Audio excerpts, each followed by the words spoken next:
ചിത്തിര, ചോതി, വിശാഖം നക്ഷത്രങ്ങളുള്ള തുലാം രാശിക്കാരുടെ ശനിമാറ്റങ്ങൾ എങ്ങനെയാണെന്ന് നോക്കാം. ശനിമാറ്റമായാലും വ്യാഴം രാഹു കേതു മാറ്റമായാലും തുലാം രാശിക്ക് വലിയ കുഴപ്പമില്ല എന്ന് തന്നെ പറയാം. എന്നാലും ദശ നടത്തുന്ന ദശാനാഥനുടെ ബലത്തിലായിരിക്കും കൂടുതലും ഫലങ്ങൾ നടക്കുക. സന്താനയോഗം ഇല്ലാത്തവർക്ക് സന്താനയോഗം ഉണ്ടാകും. കല്യാണം നടക്കാതെ തടസ്സപ്പെട്ടിരുന്നവർക്ക് അനുകൂലമായ സാഹചര്യങ്ങൾ, അതായത് നല്ല കല്യാണ ആലോചനകൾ വരും. പുതിയ വീട് പണിയുവാനോ അല്ലെങ്കിൽ വാങ്ങുവാനോ ആഗ്രഹിക്കുന്നവർക്ക് അങ്ങനെയുള്ള ആഗ്രഹങ്ങൾ സാധിക്കും. വിദേശത്ത് ജോലി അന്വേഷിക്കുന്നവർക്ക് ജോലി ലഭിക്കും. 6ാം സ്ഥാനത്തിലെ ശനി ദശാബുദ്ധിക്കനുസരിച്ച് നല്ല ജോലി ലഭിക്കുന്നതിന് അനുകൂലമാക്കും. കടം തീരും, രോഗങ്ങൾക്ക് ശമനമുണ്ടാകും.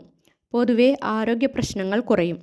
മക്കൾക്ക് വേണ്ടി ആവശ്യത്തിനും അനാവശ്യത്തിനും പണം ചിലവഴിക്കേണ്ടതായിട്ട് വരും.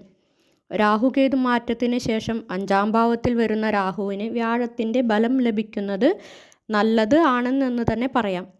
2 വർഷത്തേക്ക് തുലാം രാശിക്ക് വ്യാഴം അനുകൂല സ്ഥാനത്ത് വരുന്നതിനാൽ വ്യാഴദശ നടക്കുന്നവർക്ക് വളരെ നല്ലതാണ് എന്ന് തന്നെ പറയാം.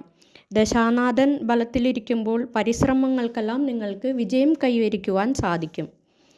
അതുകൊണ്ട് തന്നെ നല്ല ജോലി ലഭിക്കും. ജോലിയിൽ സ്ഥാനക്കയറ്റവും ശമ്പള വർധനവും പ്രതീക്ഷിക്കാം. തൊഴിൽ വ്യാപാരം ചെയ്യുന്നവർക്ക് പുതിയ കാര്യങ്ങളിൽ വിജയം കൈവരിക്കും. ഗവൺമെൻറ് ജോലിക്ക് വേണ്ടി പരിശ്രമിക്കുന്നവർക്കും എക്സാം എഴുതി വെയിറ്റ് ചെയ്യുന്നവർക്കുമെല്ലാം പരിശ്രമത്തിനനുസരിച്ചുള്ള വിജയം കൈവരിക്കും. കല്യാണം ആലോചിക്കുന്നവർക്ക് നല്ല കല്യാണാലോചനകൾ വന്നു ചേരും. പിരിഞ്ഞിരിക്കുന്ന ദമ്പതികൾ ഐക്യമാകും. വീട് പണിയുവാൻ ആഗ്രഹിക്കുന്നവർക്കും വീട് പുനർനിർമ്മിക്കാൻ ആഗ്രഹിക്കുന്നവർക്കും ഇത് അനുകൂല സമയമാണ്.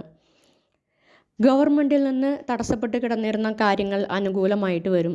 ഭൂമി, പൂർവിക സ്വത്ത് തുടങ്ങിയവയിൽ ഉണ്ടായിരുന്ന കേസ് തർക്കങ്ങൾക്കെല്ലാം ഒരു പരിഹാരം ഉണ്ടാകും. ആരോഗ്യക്കാരും കുറച്ച് ശ്രദ്ധിക്കുന്നത് നല്ലതാണ്. കഴിയുന്നതും വ്യായാമം ചെയ്യുക. കാല്, എല്ല്, ഞരമ്പ് അങ്ങനെയുള്ള അത് സംബന്ധപ്പെട്ടുള്ള രോഗങ്ങൾ വരാതിരിക്കുവാൻ ശ്രദ്ധിക്കുക. കഴിയുന്നതും രാത്രി യാത്രകൾ ഒഴിവാക്കുന്നതാണ് നല്ലത്. ദശാനാഥൻ്റെ ബലത്തിനനുസരിച്ച് ചെറിയ വലിയ പരിക്കുകൾ ഉണ്ടാകുവാനുള്ള സാധ്യതകൾ കൂടുതലാണ്.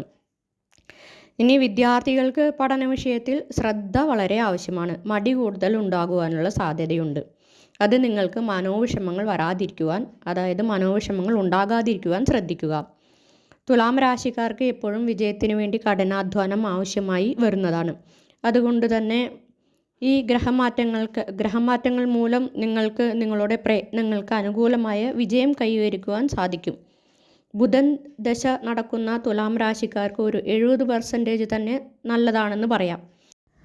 ജോലി, ജീവിതം, വരുമാനം അങ്ങനെയുള്ള കാര്യങ്ങൾ ഒരുവിധം നല്ല സ്മൂത്ത് ലെവലിൽ തന്നെ പോകും. കേതുദശ നടക്കുന്ന തുലാം രാശിക്കാർക്ക് ലാഭസ്ഥാനത്തിൽ കേതു വരുന്നതിനാൽ വലിയ കുഴപ്പമില്ല എന്ന് പറയാം. എന്നാൽ വരവിനനുസരിച്ചുള്ള ചിലവുണ്ടാകും. സേവിങ്സ് ഉണ്ടാവുകയില്ല. അതുകൊണ്ട് തന്നെ പണവരവ് ഉണ്ടാകും, അതിനനുസരിച്ചുള്ള ചിലവുണ്ടാകും. ശുക്രദശ നടക്കുന്ന തുലാം രാശിക്കാർക്ക് ഈ ഗ്രഹമാറ്റങ്ങൾ വലിയ ദോഷങ്ങൾ ഉണ്ടാക്കുകയില്ല. നമ്മൾ ജനിക്കുമ്പോൾ തന്നെ ഉണ്ടാകുന്ന ജാതകഫലത്തിൽ നമ്മൾ എങ്ങനെയാണ് ജീവിക്കേണ്ടതെന്ന് നിർണ്ണയിക്കപ്പെട്ടിട്ടുണ്ട്. അതുകൊണ്ട് തന്നെ ഓരോ വർഷങ്ങളിൽ നടക്കുന്ന ഗ്രഹമാറ്റങ്ങൾ നമ്മുടെ ജാതകത്തിൽ മാറ്റങ്ങളൊന്നും കൊണ്ടുവരുന്നില്ല. എന്നാൽ ഗ്രഹമാറ്റങ്ങൾ ഓരോ രാശിക്കാർക്കും ദശാനാഥനുടെ ബലമനുസരിച്ച് കൊടുക്കുന്ന ഫലങ്ങളാണ് ഇവിടെ പറഞ്ഞിട്ടുള്ളത്. തുലാം രാശി ശനിയുടെ ഉച്ചവീടായതിനാൽ ആ രാശിക്കാർക്ക് വിജയത്തിന് എപ്പോഴും കഠിനാധ്വാനം ആവശ്യമാണ്. അതുകൊണ്ട്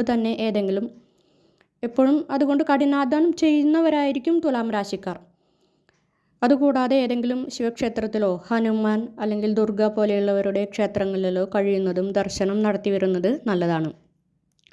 ഗ്രഹദോഷങ്ങൾ കുറയുവാൻ സഹായിക്കും. ഇവിടെ 8ാം വീട് ശനിയുടെ ആധിക്യത്തിൽ വരുന്നതിനാൽ ദൂരയാത്രകൾ ചെയ്യേണ്ടതായിട്ട് വരും. വിദേശവാസം ഉണ്ടാകും. അതുപോലെ പെട്ടെന്ന് തന്നെ താമസിക്കുന്ന വീട് മാറേണ്ടതായിട്ട് വരും. ശുഭച്ചിലവുകൾ ഉണ്ടാകും. ഒരു ചിലർക്ക് സഹോദരങ്ങൾ വഴി മനോവിഷമങ്ങൾ ഉണ്ടാകും. അത് സൗഹൃദങ്ങളിൽ ആയാലും ആവശ്യമില്ലാത്ത ഇടപെടലുകൾ ഒഴിവാക്കുന്നതാണ് നല്ലത്. ആത്മവിശ്വാസം കൂടുതലായിരിക്കും. അതുകൊണ്ട് തന്നെ തെറ്റായ കാര്യങ്ങളിൽ ചെന്ന് ചാടാതിരിക്കുവാനും ശ്രദ്ധിക്കുക. പുതിയ കാര്യങ്ങൾ ആരംഭിക്കുന്നത് ജൂൺ മാസം മുതൽ പരിശ്രമിക്കുന്നതാണ് നല്ലത്. ജൂൺ മാസമായിരിക്കും ആരോടും ശത്രുത ഉണ്ടാകാതിരിക്കുവാൻ ശ്രദ്ധിക്കുക.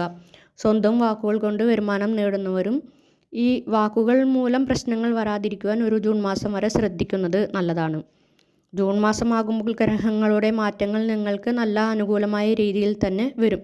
ഒരു 80% നല്ല രീതിയിൽ തന്നെ എല്ലാം നടക്കും. അതുപോലെ തന്നെ 9-ാം ഇടത്തിലെ വ്യാഴവും 11-ാം ഇടത്തിലെ കേതുവും എല്ലാം വലിയ ദോഷങ്ങൾ ചെയ്യുകയില്ല. അതുകൊണ്ട് തന്നെ ഈ ശനിമാറ്റം തുലാം രാശിക്കാർക്ക് വലിയ രീതിയിൽ ദോഷങ്ങൾ ഉണ്ടാക്കുകയില്ല എന്ന് പറഞ്ഞുകൊണ്ട് ഇവിടെ നിർത്തുന്നു.